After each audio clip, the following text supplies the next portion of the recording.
1페이지부터 하면 됩니다. 21페이지 하단에 그 한문에서부터 바로 보겠습니다. 불자야, 야규 중생이, 야규라고 그러면 만약 어떤 뭐 이런데, 어느 중생이 약자나 유자나 어느 불특정 의미를 나타내는 말입니다. 어떤 중생이 심종선근하며 선근 모든 공덕을 아주 깊이 심으며 선수재행하며, 재행이라고 그러면 모든 공덕행을 잘 닦으며 선집조도하며, 조도라고 하는 것은 도를 돕는다 이런 뜻이죠. 그러니까 공덕을 말하는 것이고, 이제 조도와 대조되는 말은 정도인데, 정도라고 하는 것은 지혜를 말하는 것이죠. 그래서 지혜가 어디서 나오느냐? 공덕을 닦아야 나오거든요. 그러니까 공덕은 조도가 되는 것이고 지혜는 정도가 되는 것인데, 지혜가 그냥 나오는 게 아니죠. 공덕이 있는 사람에게 지혜가 나오죠. 그래서 선집조도라, 여러 가지 공덕을 잘 모으며 선공양제불하며 여러 부처님께 잘 공양을 올리며 선집 백정법하며, 그 자자가 잘못된 글자입니다. 흰백자입니다. 흰백자. 백정법이라. 희다, 깨끗하다. 그러니까 가에게 청정법, 청정법을 잘 모으며 위 선지식의 선섭하며, 선지식들께서 잘 이끌어주는 대상이 된다 이런 얘기죠. 섭이라는 것은 이끌어준다, 가르쳐준다 이거죠. 선지식께서 잘 이끌어주는 대상이 되며 선청정심심하며, 심심을, 깊은 마음을 잘 청정하게 하며 입광대지하야, 광대한 뜻을 세워서 생광대해 하면 광대한 견해, 광대한 지혜를 내면 자비가 현전하나니라, 자비가 나타나나니라 이렇게 되어 있는데, 이게 이제 십지라고 하는 것이 보살행을 말하는 거거든요. 보살행을 말하는 것인데, 보살행 중에 첫 번째가 환의지란 말이에요. 그럼 환의지는 어째서 생기느냐? 예, 발심을 했기 때문에 생겨요. 발심이라고 하는 것은 불심을 일으킨다는 얘기인데, 불심이라고 하는 것은 자비, 지혜, 서원, 비지원, 삼심이 바로 불심인데, 그걸 보리심이라고 한다. 이제 금강경에서도 발안욕따라 삼약 삼보리심 이렇게 나오잖아요. 발안욕따라 삼약 삼보리심을 줄이면 발심이거든요. 그러면 그 발심이 되면 환희가 나와요. 그런데 발심 되기 전에 과정이 있거든요. 이것이 이제 선과 교의 차이점입니다. 선은 돈법이기 때문에 과정을 인정하지 않는데, 교라고 하는 것은 인연법이기 때문에 과정을 말한다 이거죠. 그러면 발심되기 전에 이제 또 하나의 그 기초가 있는데 그게 신심이죠. 신심. 그래서 신심이 쭉 축적이 돼야 발심이 되지, 신심이 없으면 발심이 안 돼요. 그러면 여기서 신심 단계가 어디냐 그러면, 야규 중생이, 어떤 중생이, 모든 중생이 이런 뜻도 되고요. 야규란 말은 만약이나 혹, 이스류자가 혹 이런 뜻이거든요. 만약, 혹 이런 얘기인데, 그 어떤 어느 중생이라도 선근을 심고 모든 공덕행을 닦고 공덕을 모으고 부처님께 공양하고 백정법을 잘 수집을 하고 선지식들께서 이끌어주는 대상이 되고 깊은 마음을 잘 청정히 하고 광대지를 세워서 광대한 견해를 내면, 이제 여기까지가 신심 단계예요. 그러면 자비가 나타난다, 현전이라는 말은 나타난다 이건데, 여기는 이제 발심이에요. 그래서 자비가 탁 나타나면, 나타나는 것은 일어난다 이 말이죠. 그래서 이제 그 일어나는 것은 자비만 일어나는 게 아니고 지혜 원력이 다 일어나요. 이것만 보면 이렇게 해석하기가 힘든데, 60화엄경을 보면 발안욕따라 삼맥삼보리심이라고 여기 이 구절에 딱 나와 있어요. 그래서 이 번역에 장단점이 있는데, 80화엄경 봐가지고 잘 안 통하는 데는 60화엄경을 보면 분명히 아주 이해가 돼요. 그래서 여기서는 발안욕따라 삼맥삼보리심이라고 60화엄경에서는 분명히 얘기를 했기 때문에, 자비현전요, 이것이 바로 발심을 뜻하는 거죠. 발심은 그냥 되는 게 아니라 이렇게 기초공덕을 쭉 닦으면 발심이 되는 거예요. 그래서 신심 단계는 이제 이끌려서 하고 의지해서 하고 이건데, 발심 단계는 자발적으로 하는 거거든요. 그래서 이제 신심은 이끌려서 하는 것이고 발심은 자발적으로 한다. 그래서 이렇게 자발적으로 발심이 돼야 그게 이제 격조 높은 보살이다 이 말이죠. 그것이. 그래서 이제 불교는 보면은 범부, 보살, 불, 뭐 이런 걸 얘기를 하는데, 뭐가 범부고 뭐가 보살이고 뭐가 불이냐. 그게 이제 이거는 누가 지위를 부여한 게 아니라 자기 스스로 닦아서 이룬 거거든요. 그래서 똑같은 자리에 있는데 그 공덕이 얼마나 축적이 됐느냐, 지혜가 얼마나 밝으냐, 예, 공덕행을 얼마나 닦느냐에 따라서 범부도 되고 보살도 되고 분도 된다. 그래서 이게 이제 진짜 그 지위 없는 지위가 되는 거예요. 이제 사회에 나가보면 똑같은 사람인데 어느 기관을 대표하느냐에 따라서 천양지판이거든요. 똑같은 가령 형이라고 그럽시다. 형이라도 저 동사무소를 대표하고 아우는 한 도를 대표한다고 그래봐요. 그럼 집안에 가면 형이지만 도를 대표하는 도지사하고 동사무소를 대표하는 동장하고 안 되잖아요, 그게. 아버지가 군수고 아들이 국무총리라든지 이런 한 정부기관을 대표한다고 그럴 때 그 아버지가 안 통하는 거예요, 거기는. 아버지라고 했다가는 금방 해임당하지, 그거 못 붙어 있거든.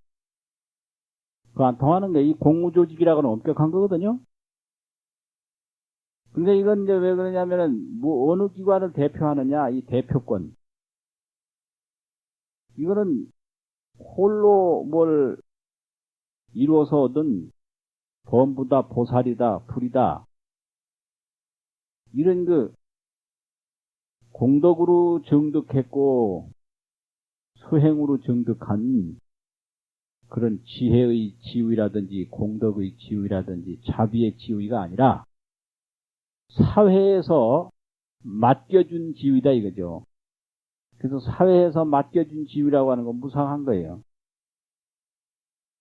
근데 이제 공덕으로 이루어서 얻은 지위는 그거는 무상하지 않거든요. 그러니까 이제 불자들은 그런 그 사회에서 맡겨진 지위 말고 그 지혜의 지위, 자비의 지위, 공덕의 지위 이런 세 개가 하나씩 있어야 돼요. 그래서 추사 같은 사람이 제주도에서 장기간 유배해도 정신이 건강했던 것은 그 불교에 그런 그 내면적 지위를 알았어요, 이분이. 그래서 유마경을 많이 보고 그 유마의 세계라든지 이런 걸 알고 또 이제 논어에도 보면 이 공자라는 분이 15 딱 되니까 학문의 뜻을 뒀다. 이 굉장한 거예요.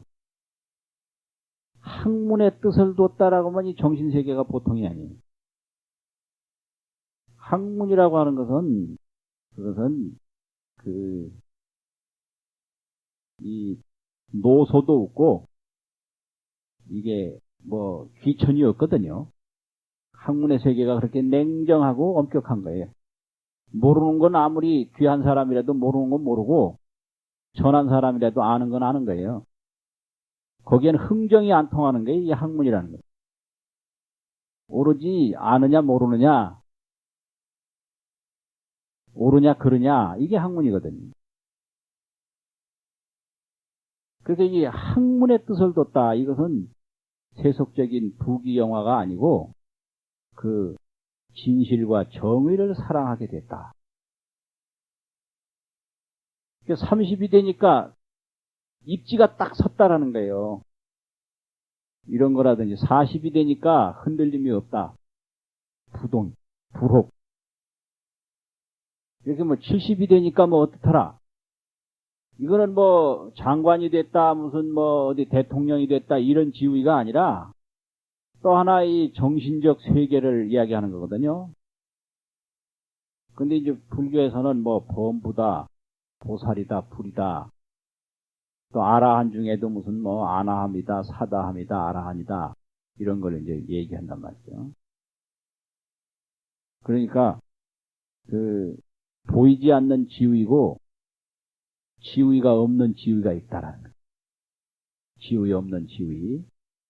예. 그런데 그것은 다 이제 처음에는 신심, 그 다음에는 발심.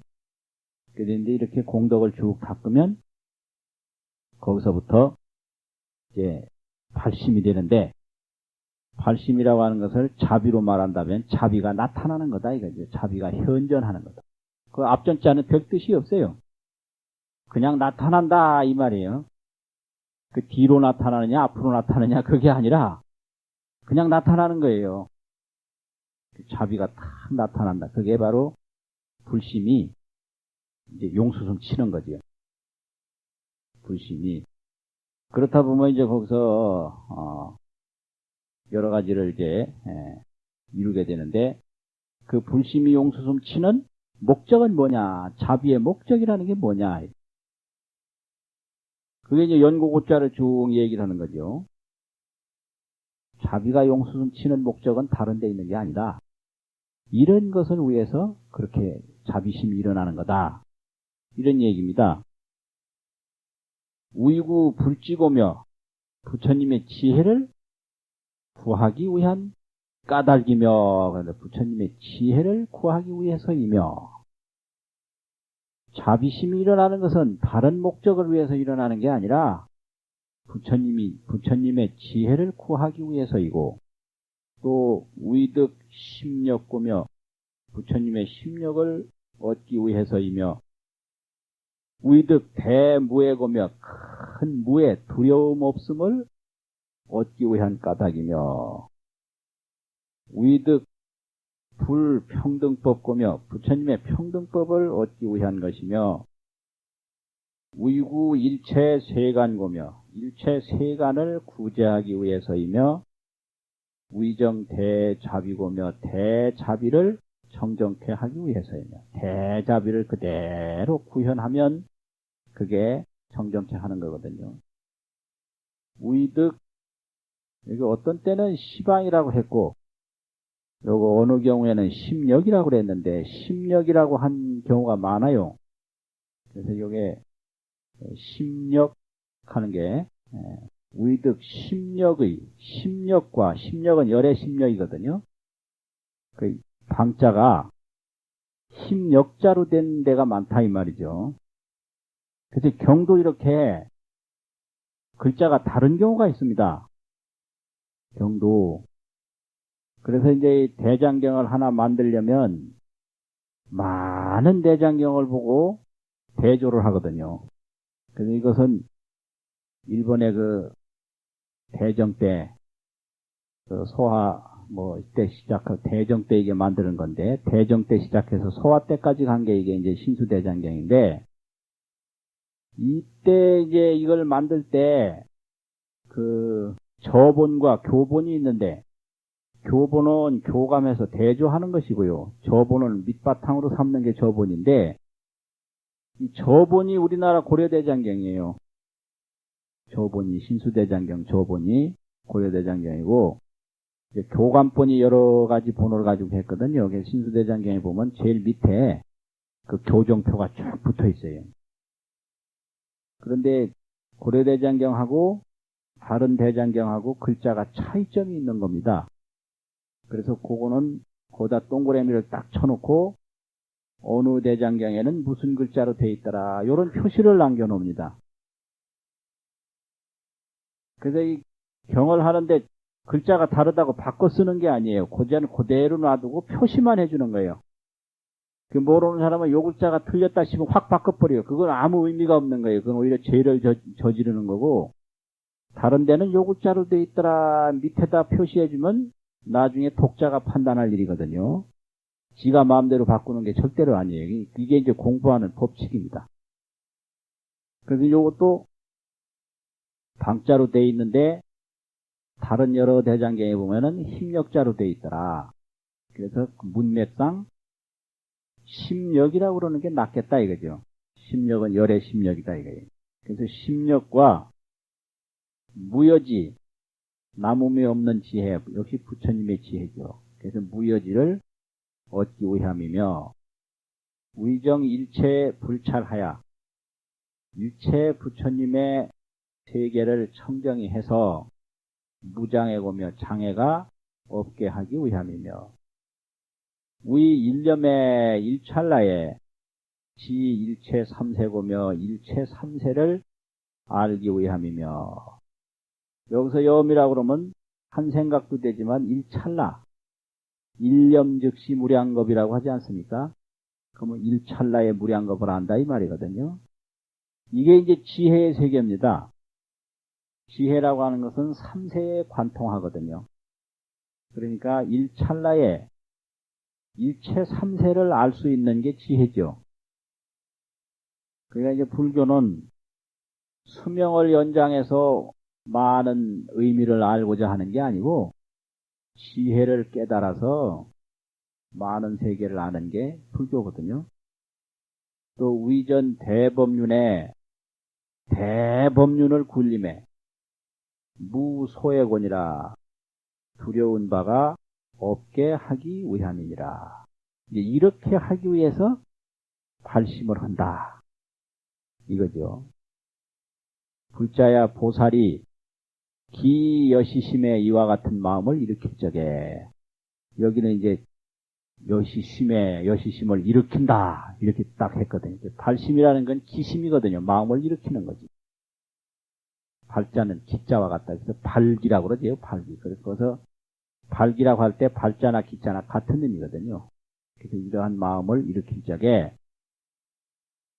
이 대비로 위수하야 대자 대비의 마음이 으뜸이 돼서 그것이 아주 기본이 돼요. 머리가 된다. 으뜸이 돼가지고 지혜가 증상하며 지혜가 이제 점점 불어나고 향상되며 선교방편의 소섭이며 선교방편에 이끌리는 바가 되고, 선교방편 같은 말인데, 선교방편이라고 하는 것은 감정에 치우치지 않고 지혜로 이루어 나가는 걸 선교방편이라고 그럽니다. 그래서 부처님이 교화를 하시고 불사를 할 때 욕심으로 한다든지 탐욕으로 한다든지 감정으로 하는 게 아니에요. 교육도 마찬가지예요. 교육도 욕심, 탐욕, 감정으로 하는 게 아닌데, 교육을 망치는 이유가 선교방편으로 하지 않고 탐욕과 감정으로 할 때 교육을 망치는 거예요.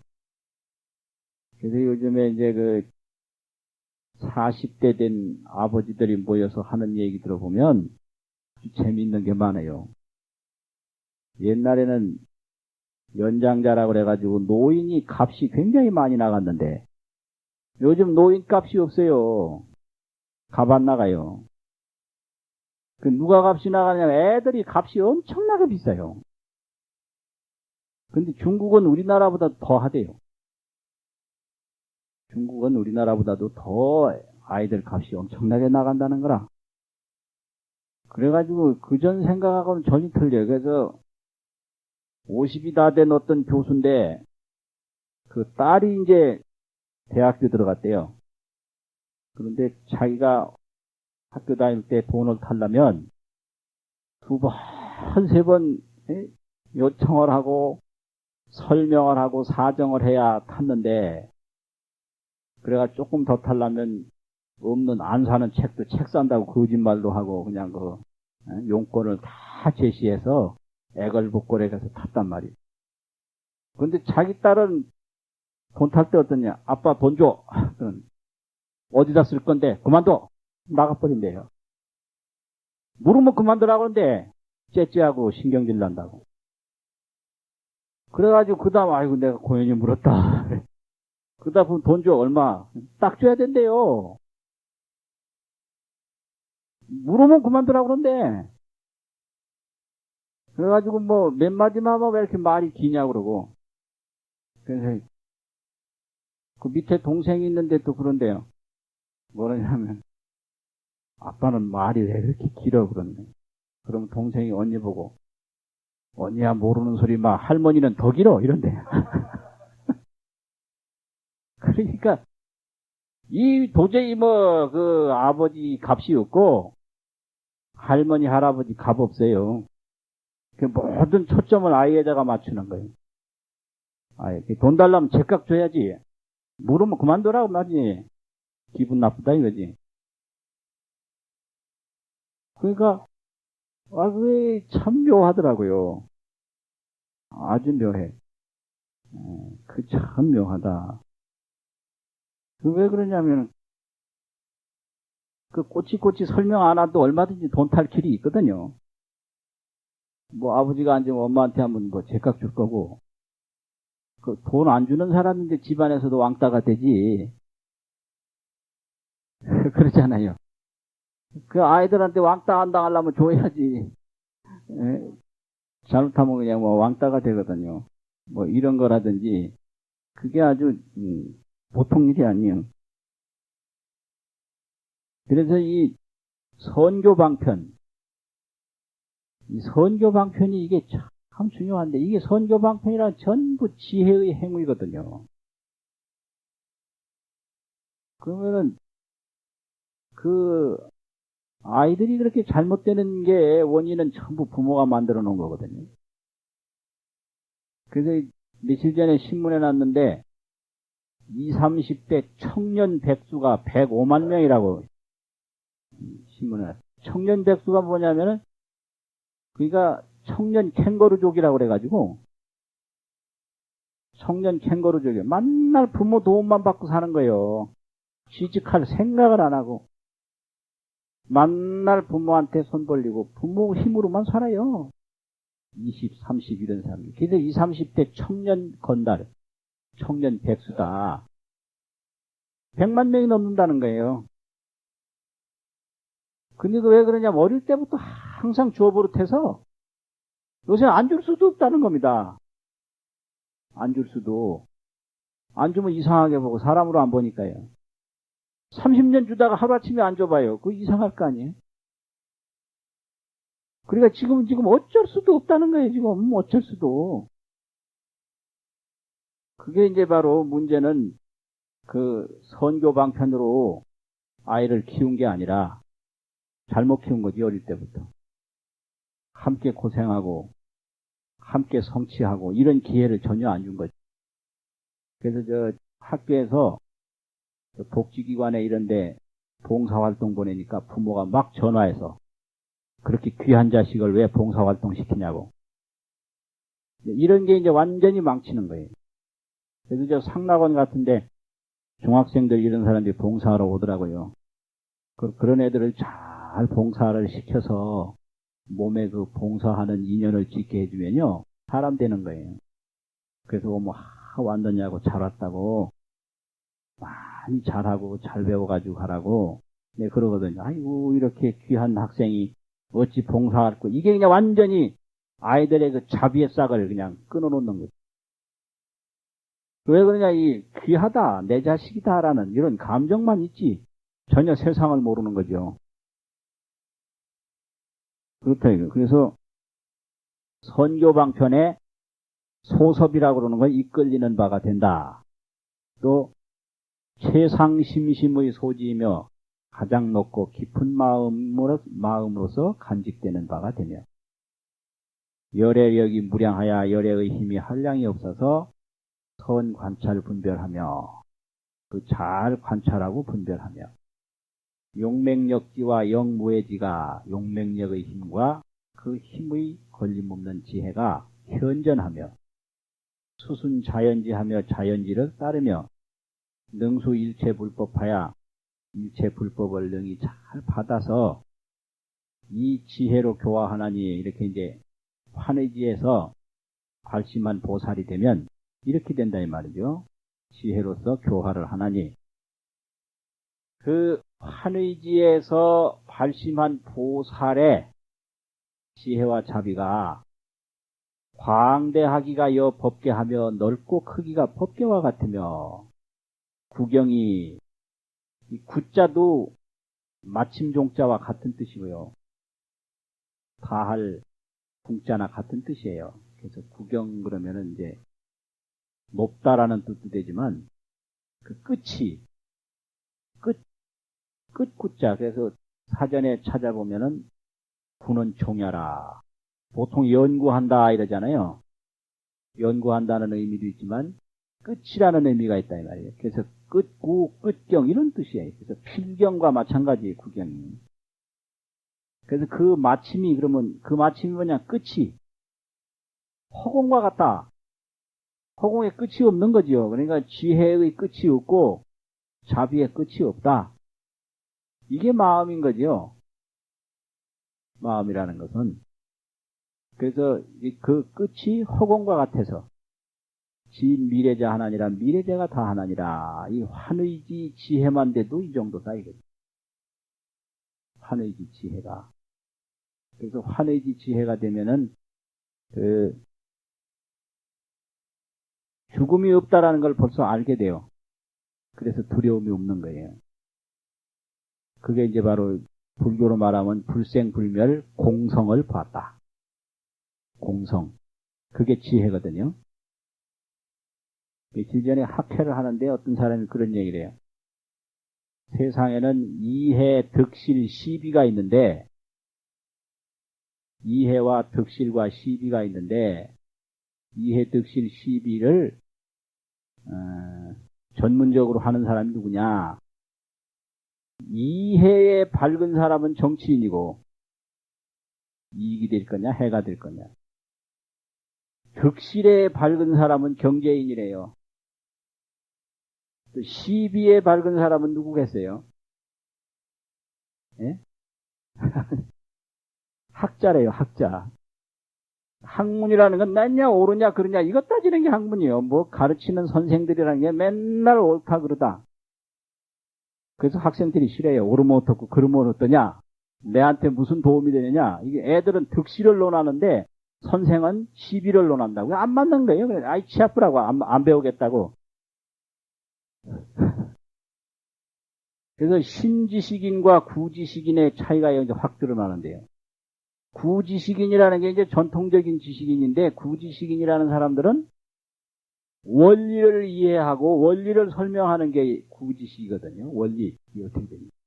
또 구조를 분석하고 그 구조에 대한 것을 비판하는 게 또 구지식이에요. 아, 이 체제가 이러이러한 체제로 됐는데 이게 뭐 잘못됐다. 그리고 도덕성을 강조하는 게 구지식이거든요. 이 3대 여건을 가지고 있어요. 옛날 지식이라는 게. 그 원리를 이해하고 구조를 비판하고 도덕을 강조하고. 근데 신지식인이라고 하는 것은 뭘 알면 이걸 빨리 상품화해서 돈 버는 게 신지식이 아니에요. 돈 못 벌면 그거는 지식이 죽은 지식이에요. 그래서 학생들은 돈 버는 걸 원하는데 이 옛날 선생이라는 건 막 도덕적으로 어찌해야 된다. 무엇이 좋다 나쁘다 이래 아마 치우라 이거야. 안 하겠다. 그럼 어떻겠느냐. 여기에 큰 차이가 있어요. 이거는 할머니와 손녀 사이도 마찬가지고 옛날 사람들은 전부 이게 옳다 그르다 뭐 도덕적으로 잘해야 된다 뭐 이 얘기밖에 못 하거든요. 돈 버는 기술이 없다고. 근데 요즘 애들은 그거 관심 없고 돈이 벌리냐 안 벌리냐. 그래서 지식을 상품화해서 수익을 올릴 때 그걸 신지식인이라고 그래요. 그래서 시장 조사를 빨리 하고 제품을 빨리 어떻게 만들어서 빨리 이걸 유통을 시켜가지고 경제적으로 소득을 올려야 된다. 이게 신지식인이거든요. 그래서 요즘에는 학위가 없어도 아무 상관없다라는 거예요. 신지식적인 개념으로 볼 때 학위가 아무 필요가 없다 이거지. 박사 실업자가 뭐 상당히 올라가고 이거 인문학이 다 죽어가지고 문사철, 문학, 역사, 철학 박사학위 받고 취직 못하는 사람이 81%거든요. 100명 받으면요. 이게 81명이 놀아요. 그 놀면 또 조용히나 못 놀고 박사가 노는 건 하루 놀고 하루 쉬고 이렇게 논다고요. 그러니까 놀고 쉬는데도 돈이 엄청나게 들어가요. 박사가 노는 데는 박사 아닌 사람이 노는 것보다 하루는 놀아야 되고 하루는 쉬어야 되고. 이러니까 이게 구지식인들 이거 불필요한 박사만 자꾸 만들어가지고 전혀 이게 신지식에 합류를 못해서 완전히 이제 뒤로 밀려난다. 이렇게 급변한 사회에 왔거든요. 그래서 오늘날의 지식은 이걸 빨리 시장으로 확보해서 수익을 못 올리면 죽은 지식이고 구지식이다. 여기에 대한 갈등이 또 엄청나요. 그러면 그럴수록 노인들이 그러면 되느냐 이제 자꾸 한탄이 더 깊어지죠. 한탄해봐야 소용이 없어요. 이미 밀려가는 물은 돌아오지 않거든요. 이게 이제 중생의 고해입니다. 그래서 이제 우리 지식인이라는 사람들이 가만히 자기 지식을 분석을 해보면 응용 지식이 얼마나 되느냐. 기초 지식만 자꾸 강조한 것이 오늘날 지식이거든요. 그 단적인 예로 철학과가요. 하나 둘 있는 데가 수두해요. 철학과가 정원이 20명 30명이면 지금 하나밖에 없는 데가 서울 시내에도 수두합니다. 교수는 5, 6인데 그러니까 한 학생이 안 오면 5 교수가 다 노는 거예요. 많습니다. 이 철학과 보면요. 그 내년엔 하나도 안 올까봐 지금 바로 과 폐지되고. 그 뭐 우리 어느 대학도요. 2 있고 국민윤리과는 2이고 철학과는 하나고 이런 데 있어요. 국민윤리과는 그 학생이 2이요. 교수는 한 대여섯 뭐 7, 8대거든요. 그게 이제 왜 그러냐. 바로 이 구지식이 몰락하고 신지식으로 형성되는 거예요. 돈 안 되는 학문은 안 하는 거예요. 그래서 기초지식보다 응용지식을 더 선호하게 되고 그런데 옛날 지식인들은 역시 말하다 보면 시비를 논하게 되고 도덕을 강조하게 되고 이거 참.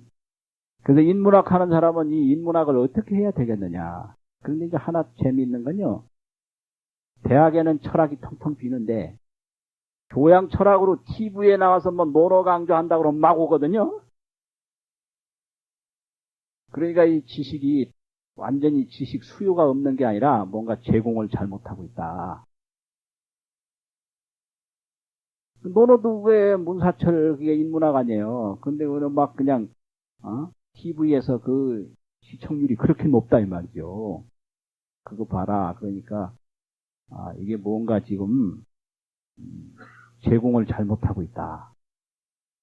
그래서 이건 결국은 지식인들이 변화하는 수밖에 없다.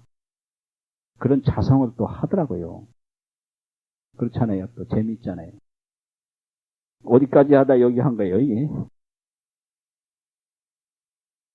그래서 진미래제, 미래제가 다 하나니라. 이게 이제 그 지혜라고 하는 것이 이제 이렇게 엄청나다 하는 거죠. 그래서 지혜 속에서 환희가 있고 지혜 속에서 이런 결과가 벌어진다. 그런 겁니다. 또 밑에 이제 보면은 22페이지 그 하단에 보십시다. 불자야 보살이 시발 여시심에 처음으로 이와 같은 마음을 일으킬 적에 즉득이란 말은 곧 된다 이 말이에요. 곧 얻는다. 이거 곧 된다. 뭐가 바로 되느냐?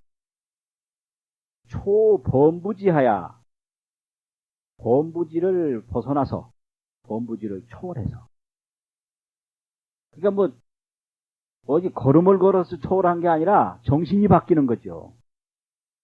정신이. 범부지를 초월해가지고 보살위에 들어가서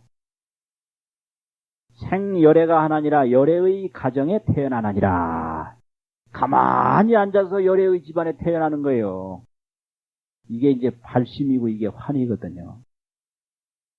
그러니까 이제 그 얼굴이 바뀌는 게 아니고 정신이 바뀌는 거죠. 얼굴이 바뀌는 거죠. 성형수술을 해서 보살되는 게 아니라 발심을 해서 보살되는 거죠. 그래서 아주 재미있어요. 그래서 이와 같은 마음을 일으킬 적에 즉득이란 말이 밑에 그 생열애가 아니라 거기까지 해당되는 거예요. 범부지를 초월해서 보살위에 들어가서 열애의 가정에 태어남을 바로 얻나니라. 이게 태어나는 일이 바로 되나니라. 이런 거거든요. 그렇게 되면 바로 보살위에 들어가고 바로 열애의 가정에 태어난다. 범부의 가정에 늘 있었는데 이제 열애의 가정으로 옮겼다 이거죠. 그래서 그게 불자가 되는 거예요. 불자. 그런데 그렇게 되면 어떻게 되느냐? 무능설 기종족과시라며. 무능설이라고 하는 것은 말할 수 없다 이 말이거든요. 그 뭘 말할 수 없느냐? 그 종족의 과실을 말할 수 없으며. 어떤 종족의 과실이냐? 그 발심을 해서 환의지에 올라가지고 열애의 집안에 태어난 그 보살 종족에 대해서는 과실을 말할 수 없다. 왜냐하면 항상 이 지혜로 하기 때문에요. 지혜에는 과실을 말할 수가 없다 이 말이죠. 이 세간치하야 세간의 세계를 여여서, 세간의 세계라고 하는 게 취자는 세계라 이 말이거든요. 출세도에 들어가며, 여기서 도자는 역시 또 그 세계라는 뜻이죠. 출세간의 세계에 들어가며, 출세간의 세계라는 게 이제 보살위 또 열애가 이제 이런 거를 이제 말하는 거죠. 그러면 세간치와 출세도가 뭐를 의미하는 건가? 출세도라고 하면 여기서 자비지혜 원력을 말하는 것이고, 세간치라고 그러면은 재물, 권력, 명성인데, 이제 이런 건데, 이런 거를 왜 구하게 되느냐 그러면은 이제 중생에게는 3대 재앙이 있는데요. 중생이 자나깨나 뭘 걱정하는가? 그 아이들도 만날 보면은 뭐가 있느냐 없느냐.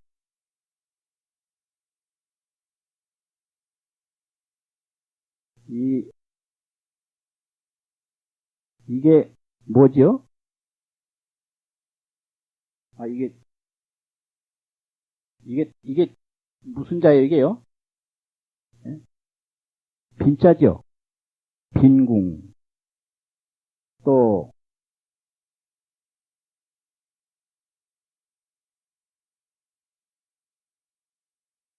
이거는 뭐죠? 질병.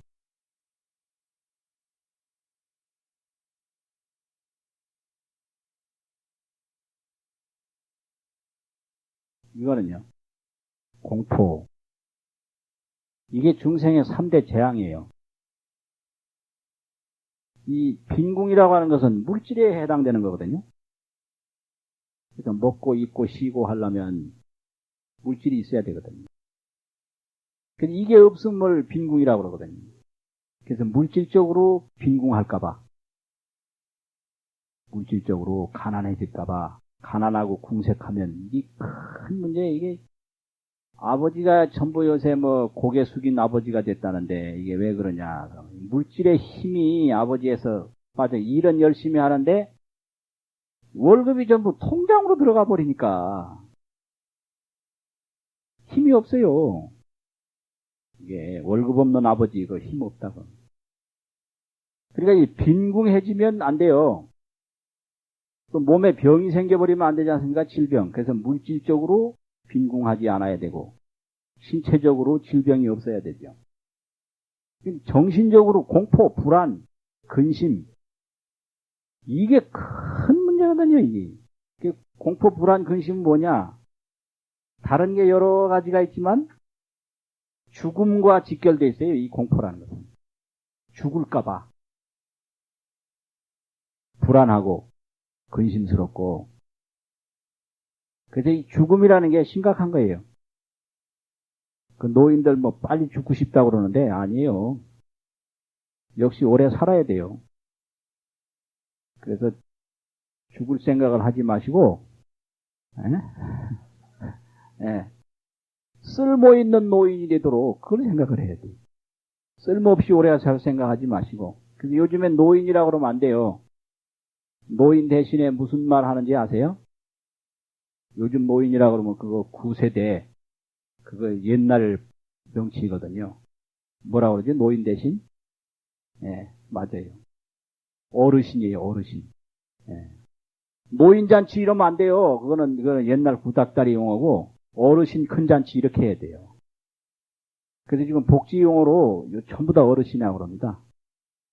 그 옛날엔 불구자 이랬는데 장애자라고 그랬잖아요. 요새 장애자도 안 써요. 장애자 대신 뭐라고 쓰는지 아세요? 그런 거 알아야 돼요. 불구자라고 하면 요새 아주 이상한 사람이요. 아주 몰상식한 사람이요. 그 장애인, 장애자라고 해야 되잖아요. 장애자라면 또 좀 이상한 사람이요.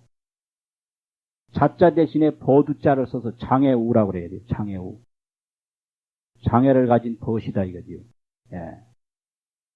그래서 어르신, 장애우 이렇게 써야 된다고요. 그게 이제 지금 복지기관에서는 거의 다 그렇게 씁니다. 공문을 작성한다든지 뭐. 이게 이제 그 복지기관의 이사장을 하니까 배우는 거예요. 그냥 배우는 게 아닙니다, 이게요. 그냥 배우는 게 아니에요. 참. 이제 그렇게 된다고요. 그래서 이 중생이라고 하는 것은 이렇게 이런 고통, 이게 세간치입니다. 세간에는 이렇게 빈궁에 대한 고통이 있고 질병에 대한 고통이 있고 불안에 대한 고통이 있다. 이걸 떠날 수가 없어요. 그래서 이거는 이제 이런 거고, 이제 출세간도로는 이제 지혜, 자비, 원력으로 충만했기 때문에 그런 게 아니죠. 그래서 이제 무엇이 이제 두렵느냐라고 하는 건 뒤에 또 나오거든요. 못 살까봐 두렵고, 뭐 잘못될까봐 두렵고. 그래서 이 두려움을 근본적으로 해결하려면은 그 무아를 깨달아야 돼요.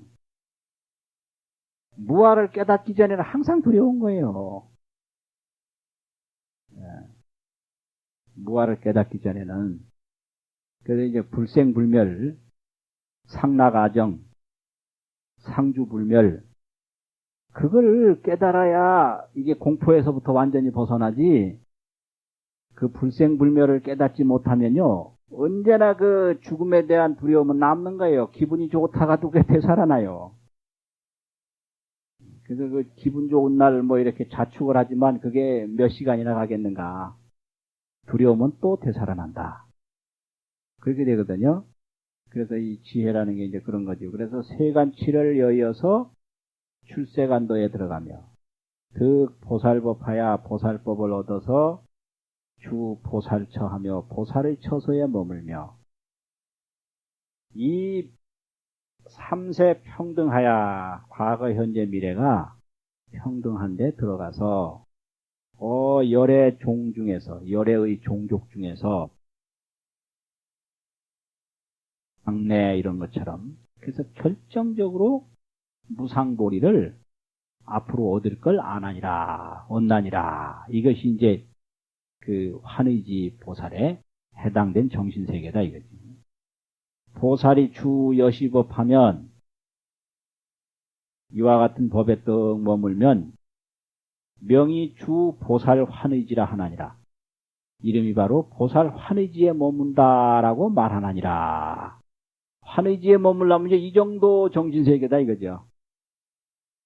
그래서 왜 그러냐 그러면은 참 묘한 말이에요. 이 부동으로 상온건이라 부동심 그 부동의 지혜로 서로 합하기 때문이라 상응이라는 것은 서로 합한다 이 말이거든요. 그래서 환의지만 돼도 이 신심에서 발심이 됐기 때문에 불심이 부동의 불심에 들어가 버린 거예요. 부동의 불심이. 그래서 이제 이런 과정과 단계를 거치게 됩니다. 이게 뭐 끝도 한도 없죠. 이렇게 보면. 그래서 이제 이렇게 된다라고 이렇게 되는데 그 불자의 신심도 가만히 보면 몇 가지 단계를 거치게 되는데요. 이제 제일 첫 번째 불교를 만나가지고 이제 불교에 대해서 처음에 관심을 가질 때는 그 관심이 굉장합니다. 아주 첫 번째 막 말뚝과 같은 그냥 확 박히는 이런 신심을 갖는 건 말뚝신심이라고 그러잖아요. 그건 다른 건 모르고 그 하나밖에 모르는 거거든요. 그래서 그걸 말뚝이라는 말보다도 그 첫 번째 단계를 이제 오로지 단계라고 하고 싶어요. 오로지 부처님밖에 없다. 요런 단계가 있거든요. 그 이제 어린아이가 어릴 때는 오로지 자기 아버지밖에 없거든요. 아버지가 최고라고.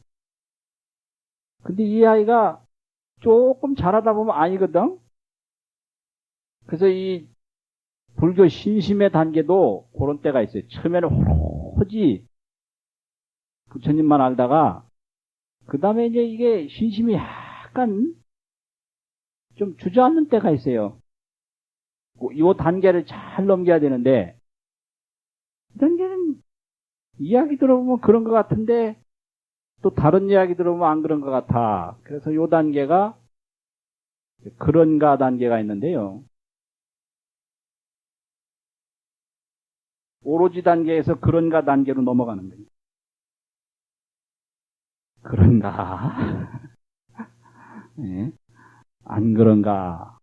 이제 이렇게, 이게 이제 넘어가는 거예요. 그게 극락세계 간다고 하면 그런가? 정말로 가는가? 어떤 사람이 가서 사람 죽었다고 열심히 연불 하고 났더니 옆에 와가지고 극락세계 정말 가는가요? 이러대. 헛짐이 빠져가지고 아니 열심히 따라서 연불은 연불대로 해놓고 연불하고 나니까 그래요. 그래서 지금까지 연불한 힘이 다 빠져. 헛짐이 다 빠져서 그거 참 그 뭐라고 하겠어요. 그런 소리 왜 하느냐고 또 가서 연불하라고. 이런 게 있는 거예요. 어떻게 보면 아버지가 괜찮은 것도 같고 옆집 아버지 보면 더 나은 것도 같고 그런가 안 그런가 이게 상대적이 흔들리는 거예요. 이게 산란기요. 요 때를 잘 넘겨야 된다고요. 그 다음 세 번째 단계가 뭐겠어요? 여러분, 뭘 것 같습니까? 오로지 단계에서 그런가 단계로 넘어갔다고 합시다. 예? 그렇겠다. 그 세 번째 단계가 뭐 같습니까? 그렇겠다. 약간 닮긴 닮았는데, 세 글자. 그렇지 단계라고요? 나는 이렇게 쓰고 싶어요.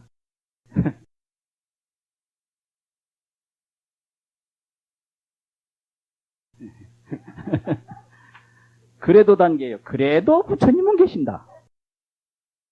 그 뭐 스님들 하는 거 보면 뭐 형편없잖아요. 그래도 부처님은 계신다.